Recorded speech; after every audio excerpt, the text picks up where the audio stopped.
Bom dia, pessoal, tudo bem? Então, nossa aula de hoje, né, é sobre o movimento retilíneo uniforme. Uma questão importante de se pontuar é que o movimento uniforme ele também é utilizado para a gente definir um referencial inercial. O que é esse referencial inercial, né? É um tipo de referencial onde a gente consegue fazer conversões, onde os laboratórios conseguem conversar sobre aquilo que ele está medindo, né? Então, por exemplo, um laboratório faz uma medida sobre o peso de uma certa massa de ouro aqui, e um outro laboratório faz essa mesma medida, né, em um outro laboratório, por exemplo, lá na Espanha. E essas medidas conversam basicamente porque os dois referenciais são isso que a gente pode chamar de referencial inercial, né? A gente consegue considerar eles como um referencial inercial. E esse referencial inercial é todo o referencial que se move em movimento retilíneo uniforme ou estacionário, né? Que também tem o mesmo significado, um em relação ao outro. Então, os referenciais eles se conversam, né? A gente consegue utilizar as transformações de Galileu para fazer essa conversa, né, entre os referenciais, desde que eles se movam em movimento retilíneo uniforme, uns em relação aos outros. Tá bom? Então, só uma questão teórica importante, né? Para a gente poder realizar uma conversa entre medidas, né, que são realizadas em referenciais diferentes, é importante que esses referenciais estejam se movendo com velocidade constante. É o caso, por exemplo, do elevador, né? No momento que ele inicia o movimento, ele vai começar a parar, ele não está em movimento uniforme. Então, a medida da massa, se a gente estiver numa balança, por exemplo, ela vai dar totalmente diferente do que se a gente estivesse em casa fazendo essa medida. O avião no início da decolagem, por exemplo, é um movimento que não é uniforme, né? Está acelerando. Então, se a gente for tentar medir a nossa massa ali, vai dar numa balança, vai dar um valor totalmente equivocado.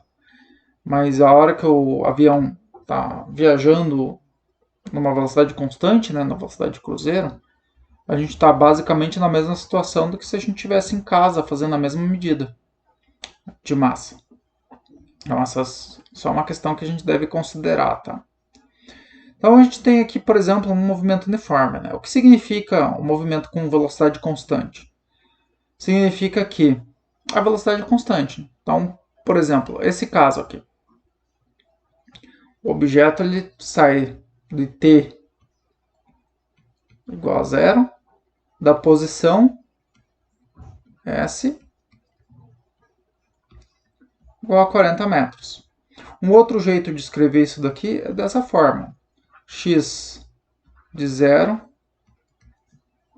é igual a 40 metros. Lembrando que a gente pode escrever uma função, né, dessa forma aqui. X de t igual a x0 mais v vezes t. Esse x0 aqui tem o mesmo significado de x quando o tempo vale zero. Então, para a gente escrever a função horária desse objeto aqui que está se deslocando, então a gente precisa encontrar o valor de x0 e o valor de v, o valor dessas duas constantes, né? Então, o valor de x0 a gente já encontrou aqui, e o valor de v, né? Para o movimento uniforme, a gente pode encontrar v pela nossa velha equação da velocidade média. Então, a gente pega aqui duas posições, pode pegar essa e essa, ou essas duas aqui, e realiza a conta ali, né? Então, vou escolher esses dois aqui. Então, é 120 menos 80, divididos por 4 menos 2. Então, 120 menos 80 dá 4, né? 40. Aqui dá 2. 20 metros por segundo. Essa é a minha velocidade. Então, a hora que eu for escrever, por exemplo, a função horária desse meu objeto aqui, ela vai ficar assim, x de t é igual a 40 mais 20 vezes t, e eu paro aqui.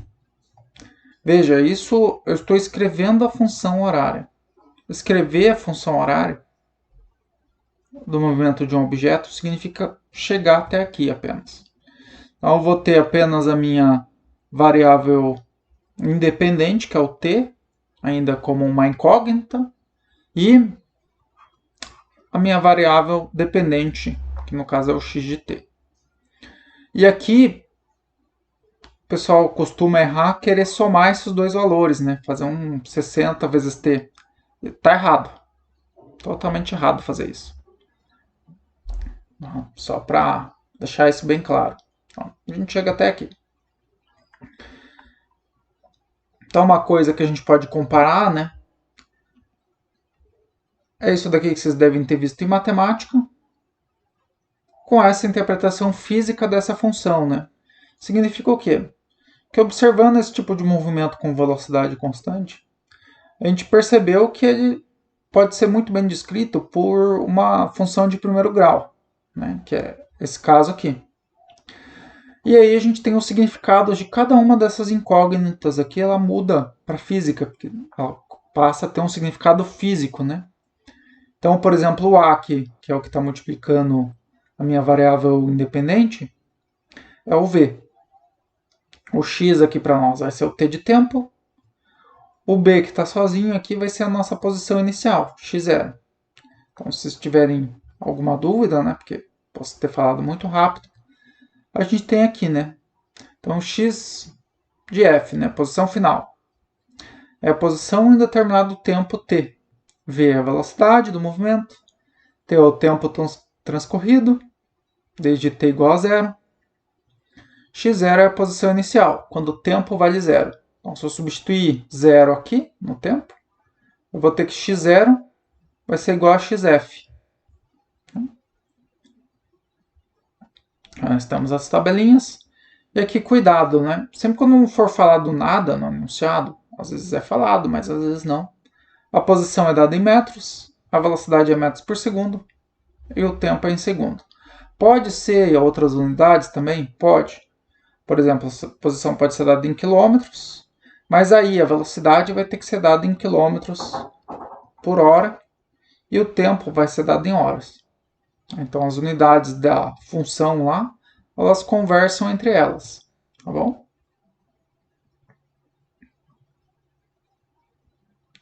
Então, vamos ver um exemplo aqui. Eu vou fazer um só. Só a letra A. Daí vocês podem fazer a letra B. Se tiverem alguma dúvida, vocês me perguntem pelo WhatsApp depois. Então, vamos fazer aqui a primeira, né? Então, a gente tem essa primeira função aqui. S igual a 10 mais 4 vezes t. A gente compara com, ele quer saber, né, determinar a posição inicial. A posição inicial é meu x0. E a velocidade, que é o v. E ele quer também que a gente construa o gráfico dos 5 primeiros segundos. A gente compara essa equação aqui com a forma básica dela, né? Então, lá, xf igual x0 mais v vezes t. E a gente só faz a comparação, né? x0 vai ser o meu 10 metros, e v vai ser 4 metros por segundo. É só isso mesmo, nada demais. Então a gente vai construir a tabela aqui para os 5 primeiros segundos. Então lá, S, posição, em metros, T, em segundos. Essa primeira linha da tabela aqui, a gente chama de título. ela é importante, ela onde a gente coloca o quê? A grandeza que está sendo medida e a unidade de medida dela. A grandeza e a unidade de medida. Então, grandeza de tempo, grandeza de posição e a unidade de medida. Então, vamos colocar aqui os 5 primeiros tempos, né? 0, 1, 2, 3, 4.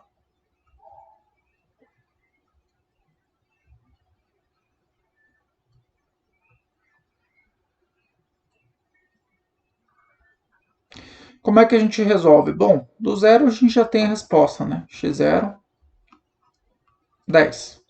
Veja que eu não preciso colocar a unidade aqui porque ela já está no título. A mesma coisa para o tempo, né? Vamos fazer para o 1 aqui. Vai ficar S igual a 10 mais 4 vezes 1. Aqui, S igual a 10 mais 4 vezes 2. S igual a 10 mais 4 vezes 3. S igual a 10 mais 4 vezes 4. Então, 4 vezes 1, 4, dá 14. 4 vezes 2, 8, com mais 10, dá 18. 4 vezes 3 dá 12, com mais 10, 22. 4 vezes 4, 16, com mais 10, 26. Repararam que eu fiz a multiplicação primeiro e depois eu fiz a soma. Tem que lembrar que precisa seguir essas hierarquias na hora de fazer essas contas, tá? Não é para fazer de qualquer jeito, não é para fazer seguir na ordem que está escrito, não. A resolução desse tipo de conta segue uma hierarquia. Se tivesse potências ali, 2 ao quadrado, eu resolvo primeiro a potência ou a raiz, né? Ou se eu tivesse raiz. Depois são as multiplicações e as divisões. E por último, eu somo os valores. Ou subtraio, né? Então tem essa ordenzinha assim. Essa aqui primeiro. Essa aqui vem segundo. Essa aqui vem terceiro. Ok? Ali tentem fazer um ou dois desse, tá? Porque é mais ou menos mais do mesmo. Só para vocês pegarem bem o que significa. Se tiverem alguma dúvida, é só perguntar. A gente tem o gráfico, né, desse tipo de movimento. Como é uma função de primeiro grau, né, que não tem t quadrado, só vai até t, o gráfico dele é uma reta. Então, ela pode ser uma reta com inclinação positiva, isso daqui a gente chama uma inclinação positiva, ou uma inclinação negativa. A inclinação positiva significa que a velocidade é positiva, e uma inclinação negativa significa que a velocidade é negativa. O que a gente fala que aqui a inclinação é negativa, né? A gente olha pelo tempo aqui. Sempre o tempo que progride para valores positivos, sempre. A gente olha o que está acontecendo com a posição aqui. Ela está diminuindo conforme o tempo está passando. Então, a inclinação dela vai ser negativa. A posição está aumentando conforme o tempo está passando. Então, a inclinação vai ser positiva. Então, o gráfico do MRU ele vai ser sempre uma reta para posição em relação ao tempo. E daí a gente só precisa saber, né, se a velocidade vai ser positiva ou se a velocidade vai ser negativa. E a gente sabe o sinal só olhando para o gráfico, né, o sinal da velocidade. E o valor a gente consegue calcular também. Ó. Aqui a gente consegue saber qual que é o ΔS. Escolher esse ponto e esse ponto aqui. E aqui a gente tem o ΔT.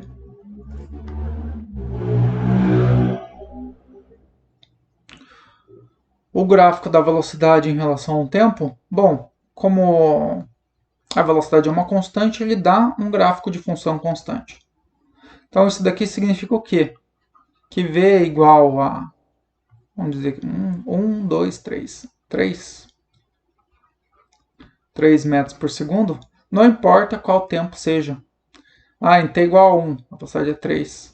t igual a 2, a velocidade é 3. T igual a 3, a velocidade é 3. Em 4, a velocidade é 3. Em 5, a velocidade é 3. E assim por diante, né? Isso significa o gráfico de função constante. Tá bom? Então aqui a velocidade é positiva e aqui a velocidade é negativa. E observem bem o gráfico aqui, o eixo das coordenadas, das abscissas, onde que está o início do meu referencial aqui, o tempo, né? Por que é negativo? Veja que ele vai estar abaixo aqui, né? Então aqui são valores negativos de velocidade, que são valores positivos de velocidade. Um gráfico é uma informação visual, então ele tenta condensar informações. Então todo detalhe ele tem um significado. Então, a hora que vocês forem olhar gráfico, prestem atenção nessas questões, tá?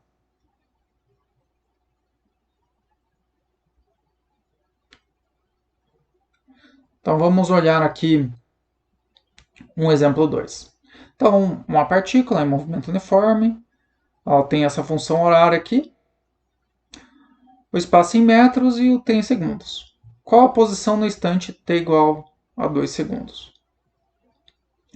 Então vamos fazer A. A gente copia a função aqui, 60 menos 10 vezes t.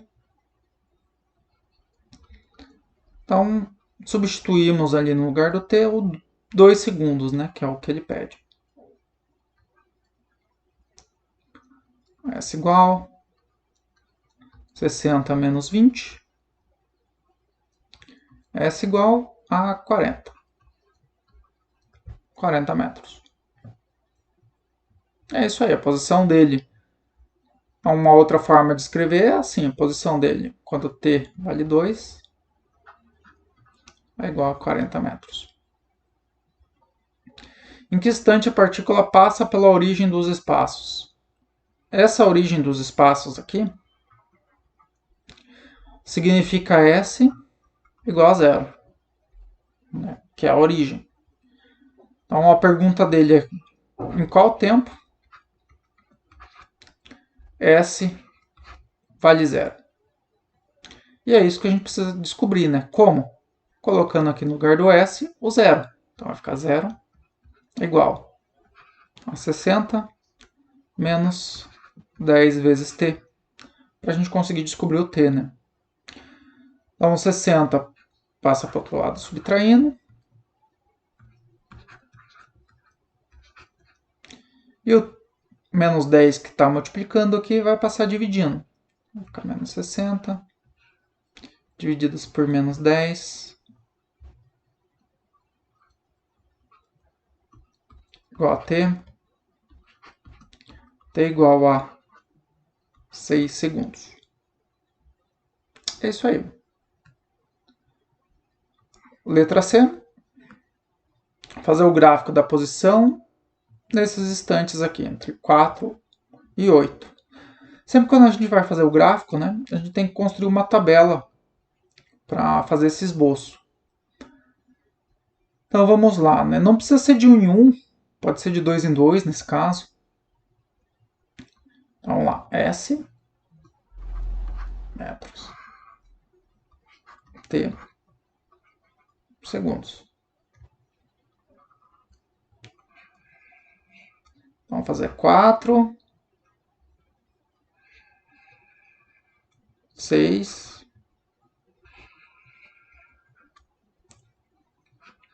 e 8. Eu escolhi o 6 porque o 6 a gente já calculou aqui, né? Tempo igual a 6, a posição é 0. A posição é 0. Tempo igual a 4. Ok? Substituo aqui.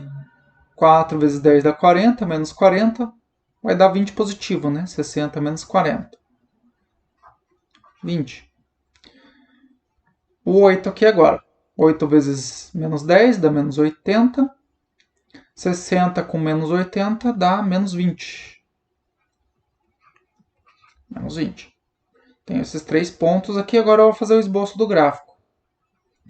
ele vai passar por S positivo e S negativo. Então, o gráfico ele tem que ser dessa forma, assim. Que é S, metros, T em segundos. De novo, a grandeza que eu estou medindo e a unidade. Importante ter. Então, eu preciso colocar um ponto aqui.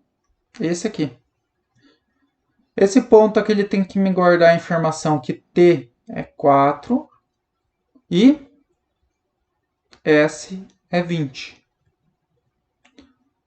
Veja, a mesma informação que está na tabela tem que estar aqui no gráfico. Só que uma informação de forma visual. O 6. T6 e X, ou S, né, é 0. Ele está em cima aqui, é só uma coincidência, né? Da forma como eu construí o gráfico aqui. Vai estar aqui em cima. E o próximo é 8 segundos. Vai estar aqui, por exemplo. Menos 20. Então, esse ponto aqui guarda essa informação. E aqui a gente consegue construir o nosso gráfico, né?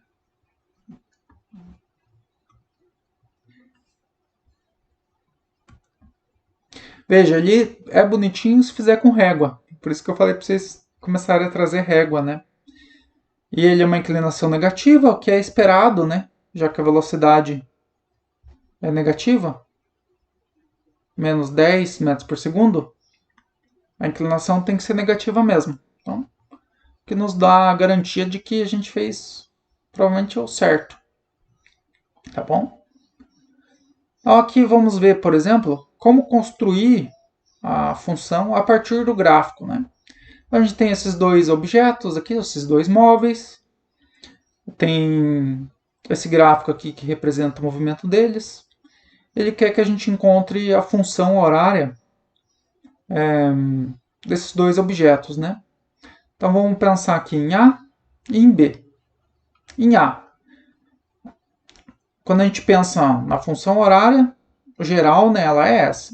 X de t igual a x0 mais v vezes t. E os valores que nós temos que encontrar é x0 e v. x0 é o quê? É a posição quando o tempo vale zero. Então, aqui eu consigo descobrir o x0 só olhando o gráfico, né? Sem fazer conta nenhuma. Então, por exemplo, para A, x0 vale 4. x0 igual a 4 metros. E para B, x0 igual a 12 metros. x0. O V agora. O V eu preciso fazer a conta, né? Aquela que eu tinha mostrado anteriormente. Então vamos pegar aqui o A. Eu preciso escolher dois pontos. Eu escolho esse aqui. E escolho esse aqui. Então aqui, olhando pelo gráfico, eu acho que é 1 segundo. E aqui, olhando pelo gráfico, deve ser 6.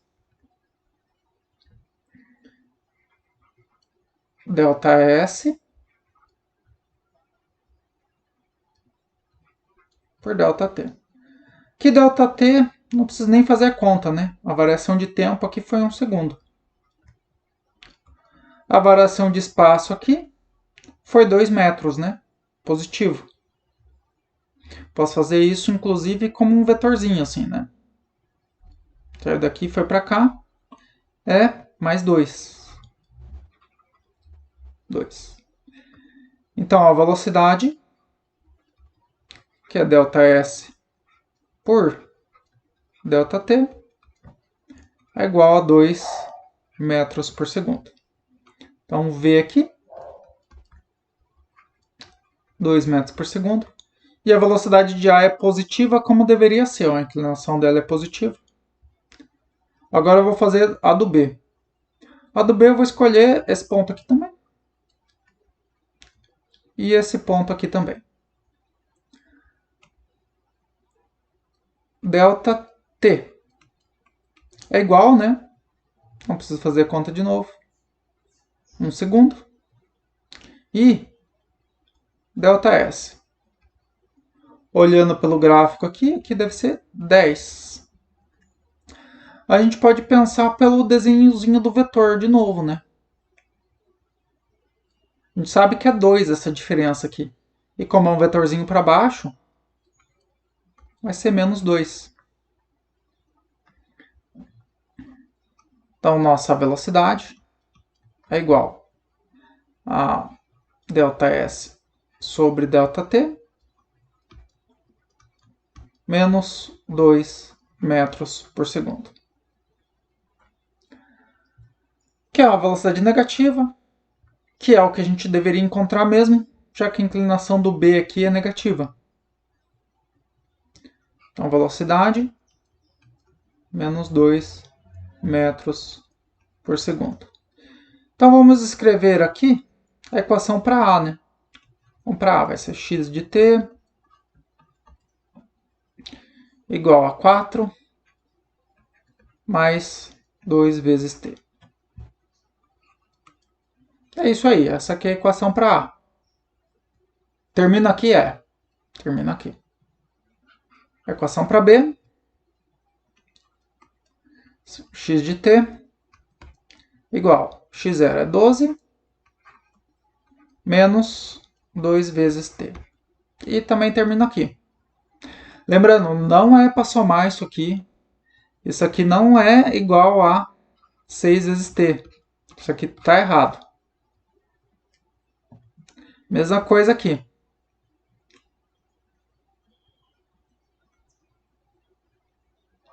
A resposta é essa daqui.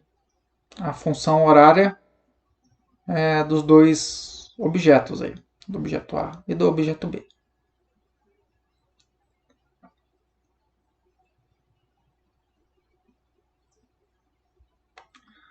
O próximo aqui, né? Veja, aqui a gente tem dois corpos extensos, né?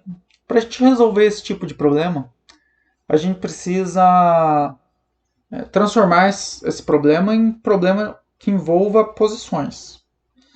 A gente não consegue definir uma posição para o corpo extenso. Então a gente precisa definir uma posição, um ponto desse corpo extenso, para desconsiderar o tamanho desse objeto.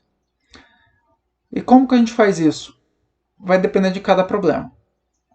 Aqui, como eu estou com um pouco de preguiça de fazer transformação de km por hora para metros por segundo, apesar de parecer ser tranquilo, eu vou transformar o comprimento dos trens em quilômetros.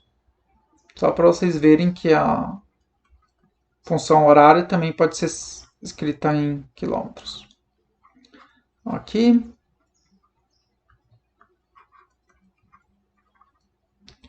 Comprimento dos trens, agora vou trabalhar com elas em quilômetros.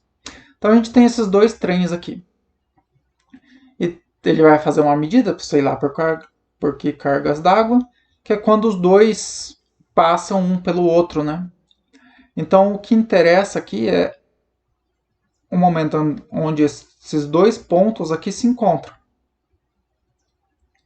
Quando esses dois pontos se encontrarem, é o que define esse meu problema aqui. Poderia ser uma outra posição? Poderia. Mas enfim, a forma como esse problema foi escrito aqui.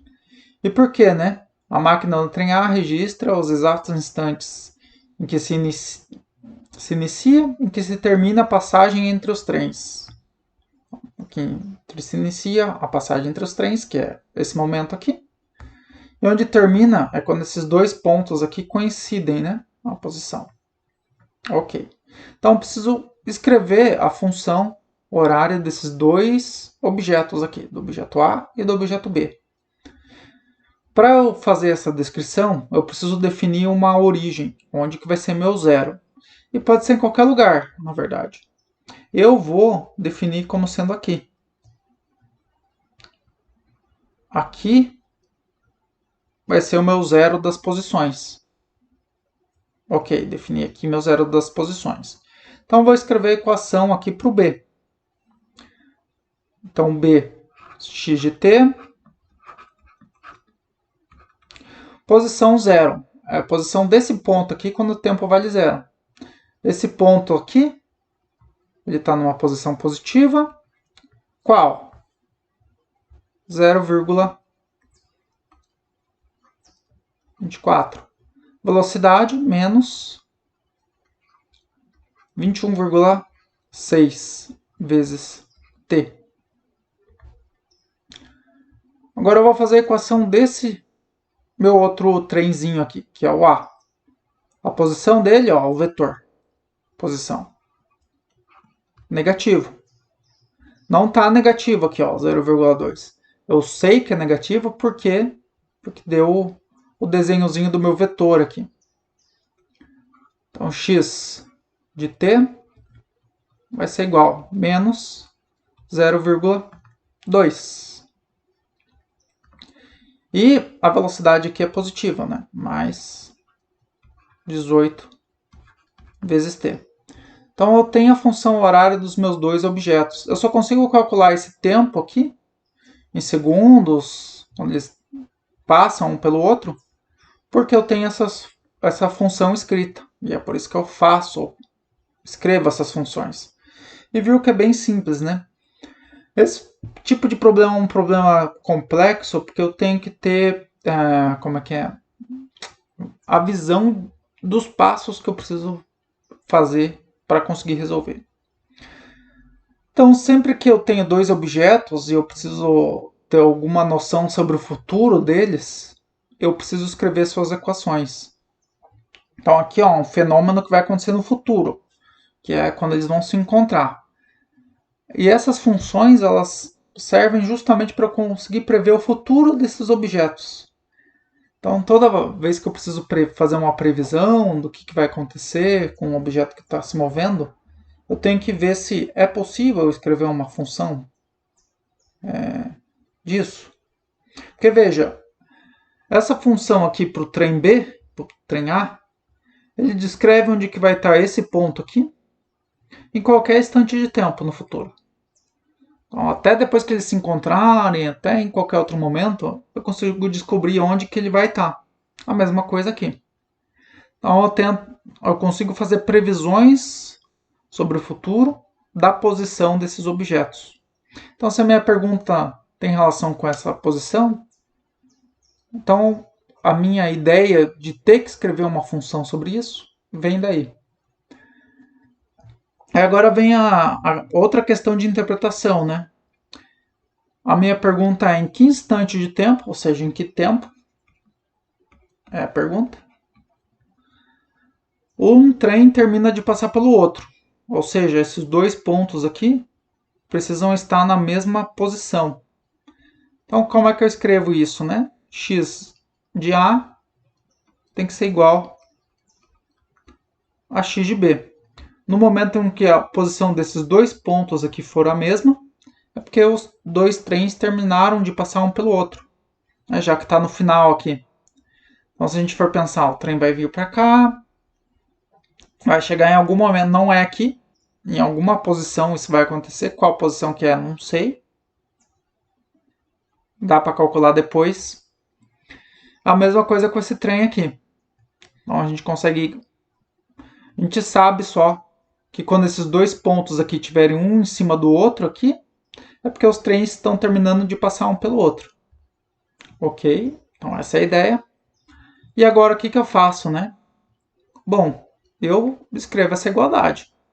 Então x de A vale 0,2 mais 18 vezes t igual a 0,24 menos 21,6 vezes t e descubro quanto que vale t nesse caso aqui. Então, vamos isolar, né, primeiro. Então, menos 0,2. Esse daqui está somando para esse lado, subtraindo. Então, menos 0,24. Igual, o 18 está somando, passa subtraindo para o outro lado. Menos 18 vezes t. Menos 21,6 vezes t. Ops, ficou doido aqui. Subir.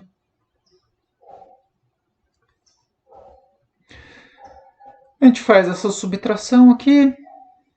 Menos 0,44. Essa outra aqui dá 39,6. Menos. Isolamos o t.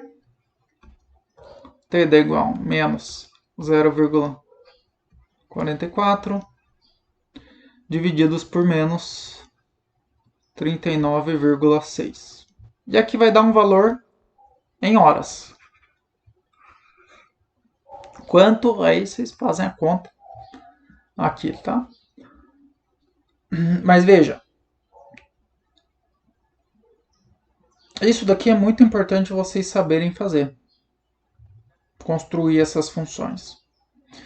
Aqui, por exemplo, um exemplo prático, né? Eu tenho uma esteira que